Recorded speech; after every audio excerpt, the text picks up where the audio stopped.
Good evening and thanks for joining us. I'm Ebony Monet.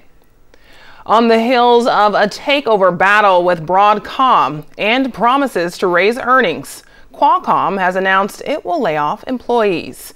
KPBS reporter Jade Hindman joins us with how this might impact the economy.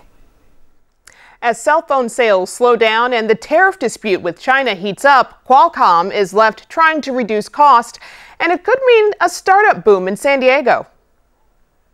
In the battle to cut costs and raise earnings, some Qualcomm employees have become collateral damage. The corporation recently announced they are reducing their full-time and temporary workforce.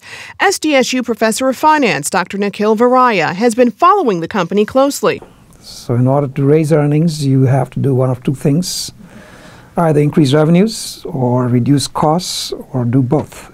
In this case, Qualcomm is doing both. In a statement, the company spokesperson said they first evaluated non-headcount expense reductions, but concluded a workforce reduction is needed to support long-term growth and success. While the company isn't saying how many people will be laid off, the state is reporting that 1,231 employees will be cut in San Diego.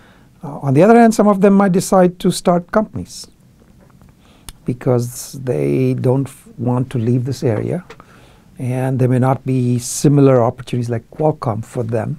He says while some people affected may leave the area for Northern California to find tech jobs, others will stay and galvanize a startup boom in San Diego. So, as Qualcomm struggles under the pressure to improve earnings, local finance experts at least remain optimistic and say layoffs would likely have been worse had Broadcom won their bid takeover.